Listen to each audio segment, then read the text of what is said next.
Hello everyone, আসসালামু আলাইকুম। আমরা সকলেই জানি বাংলাদেশের জাতীয় নির্বাচন অনুষ্ঠিত হবে ২০২৫ সালের ডিসেম্বরে অথবা ২৬ সালের প্রথম ভাগে, এবং এই ঘোষণা কিন্তু দিয়েছে অন্তর্বর্তীকালীন সরকার প্রধান ডক্টর ইউনূস।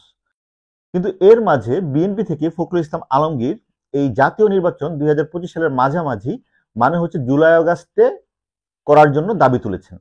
বিএনপি বর্তমানে সবচেয়ে বড় রাজনৈতিক দল, সে কিন্তু নির্বাচনের জন্য প্রেশার দিবে সেটা জানা কথাই ছিল, কিন্তু হঠাৎ করে এই জুলাই আগস্টে মানে বছরের মাঝামাঝি নির্বাচন কেন চাচ্ছে?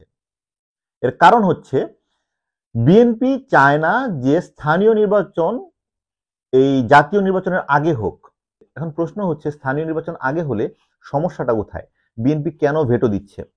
বিএনপি বলছে যে সরকার মূল ফোকাসে থাকা উচিত হচ্ছে জাতীয় ইলেকশন, এসব করে সময় ক্ষেপণ করা কোনো কারণ নেই। এবং এই যে স্থানীয় নির্বাচন জাতীয় নির্বাচনের আগে দেওয়ার প্রস্তুতি চলছে, এটাকে বিএনপি বলছে একটা দূরভিসন্ধি।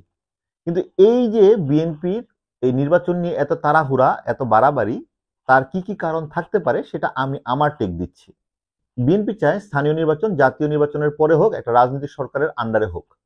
এর কারণ, যদি রাজনৈতিক সরকারের আন্ডারে স্থানীয় নির্বাচন হয়, সেক্ষেত্রে স্থানীয় নির্বাচনে প্রভাব বিস্তার করা সুযোগ বেশি থাকে, এবং এই স্থানীয় নির্বাচনকে ঘিরে একটা মনোনয়ন বাণিজ্য হয়। যে এবং এই যে মনোনয়ন বাণিজ্য, এটা কিন্তু নতুন না, এটা সব সরকারের সময় ছিল, এবং এই মনোনয়ন বাণিজ্যে কিন্তু অনেক টাকার লেনদেন হয়। এছাড়াও নিজের দলের নিজের সমর্থিত প্রার্থীদেরকে অ্যাডভান্টেজ দেওয়ার একটা সুযোগ থাকে যদি রাজনৈতিক দলের আন্ডারে স্থানীয় নির্বাচন হয়। জুলাই আগস্টের পর থেকে বিএনপির বিভিন্ন স্থানীয় এবং জাতীয় নেতার কথাবার্তায় এক ধরনের লোভ এবং এক ধরনের বিশৃঙ্খলতা দেখা যাচ্ছে। এটা স্বীকার করি বা না করি, আমরা কিন্তু দেখতে পাচ্ছি জুলাই আগস্টের পর থেকে বিভিন্ন স্থানীয় নেতারা আওয়ামী লীগের ফেলে যাওয়া জায়গাগুলো দখল করার জন্য তোড়জোড় শুরু করেছে। চাঁদাবাজিতে বিএনপির বিভিন্ন নেতাকর্মীর নাম এসেছে, এবং সবচেয়ে ভালো দিক হচ্ছে এগুলোর জন্য বিএনপির সেন্ট্রাল থেকে তারেক রহমানের নির্দেশে ব্যবস্থাও নেওয়া হয়েছে। কিন্তু এটা কিন্তু বাস্তবতা। বাংলাদেশের রাজনৈতিক কালচারটাই এরকম যে এখন রাইট নাও বিএনপির বিভিন্ন স্থানীয় নেতারা আওয়ামী লীগের ফেলে যাওয়া ব্যবসা, টেন্ডার, চাঁদাবাজি সব জায়গায় দখল করছে, এবং এর বিভিন্ন এক্সাম্পল পত্রপত্রিকাতেও আসছে। এখন এই নিউজগুলা কিন্তু বিএনপির ইমেজ নষ্ট করছে। এখন এই যে জাতীয় নির্বাচন, এটা যত লম্বা হবে তত এই ধরনের বিভিন্ন অভিযোগ বাড়তে থাকবে।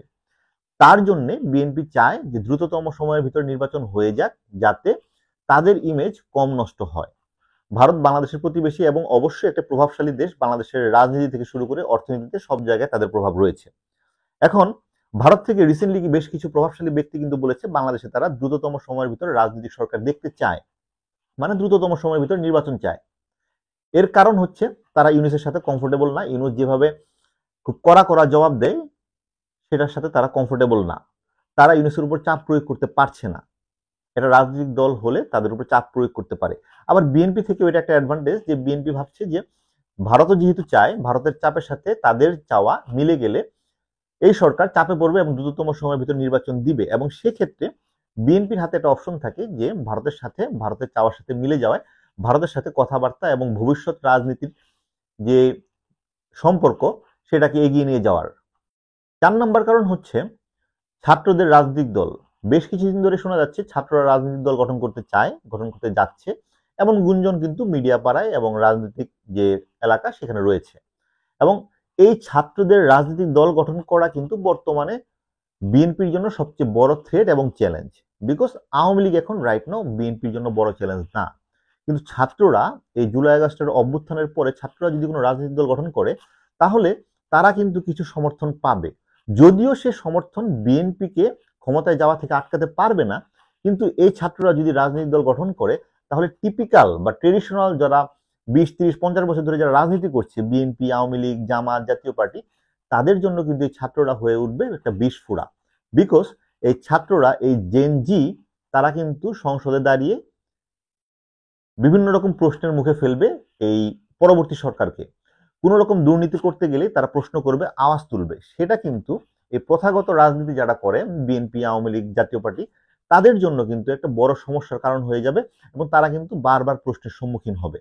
সেটা কিন্তু যারা টিপিক্যাল রাজনীতি করে, যারা এতদিন ধরে ক্ষমতার বাইরে ছিল, যারা ক্ষমতার স্বাদ এখন নিতে চায়, তারা কিন্তু সেটা পছন্দ করবে না এবং চাচ্ছেও না। এবং এটা কিন্তু স্পষ্টতই দেখা যাচ্ছে বিএনপি কোনোভাবেই এই ছাত্রদেরকে রাজনৈতিক মাঠে জায়গা দিতে চায় না। 5 নাম্বার এবং খুব ইম্পর্টেন্ট একটা কারণ হচ্ছে প্রফেসর ইউনূস। প্রফেসর ইউনূসের যে ইমেজ, যে গ্লোবালি যে অ্যাকসেপ্টেন্স, এমন একটা মানুষ যখন বাংলাদেশকে পরিচালনা করছে, যখন অন্তর্বর্তীকালীন সরকারের প্রধান হয়ে বসে আছে, তখন এটা যে কোনো নেতা, যে কোনো পলিটিক্যাল পার্টির জন্যই একটা ডিসকমফোর্ট। বিকজ ইউনূসের মতো লোককে সারা পৃথিবী থেকে সমর্থন দিবে, ইউনূসের মতো লোককে যে কেউ চাপ প্রয়োগ করতে পারবে না চাইলেই, এবং সেই চাপ প্রয়োগ যদি কেউ করতে যায় তার যে পরিণতি খুব ভালো হবে না, সেটাও কিন্তু সকলেই জানে। ইভেন ভারতের মতো বড় দেশও কিন্তু ডক্টর ইউনূসকে চাপ প্রয়োগ করতে পারছে না, এবং ডক্টর ইউনূস কিন্তু বাংলাদেশের ইতিহাসে প্রথমবারের মতো খুব কড়াভাবে ভারতের বিভিন্ন অ্যাকশনের এগেনস্টে রিয়াকশন দিচ্ছে, এবং এটা কিন্তু ভারতের জন্য খুবই ডিসকমফোর্ট তৈরি করেছে। এবং এরকম একটা পাহাড়সম পার্সোনালিটি, এরকম একটা পাহাড়সম মানুষ যদি দেশ পরিচালনায় থাকে, তাহলে তাদের যে রাজনীতি, সেই রাজনীতির জন্য সে একটা থ্রেট। বিকজ একবার যদি মানুষ অনেক ভালো কিছু দেখে ফেলে, তাহলে এভারেজ বা বিলো এভারেজ জিনিস মানুষের আর পছন্দ হবে না। এই জায়গা থেকেই বিএনপি চায় দ্রুততম সময়ের ভিতরে নির্বাচন, এবং সেটা যত দ্রুত সম্ভব। যদি বলা হয় যে কালকে নির্বাচন দেওয়া হবে ভোরে, তাহলে বিএনপি সবচেয়ে খুশি হয়, বাট এটা বাস্তবসম্মত না। মিনিমাম সময় সাধারণ জনগণ দিতে চায়। এই সাধারণ জনগণ মানে কোনো রাজনৈতিক দলের সাধারণ জনগণ না, এই সাধারণ জনগণ মানে হচ্ছে প্রকৃত সাধারণ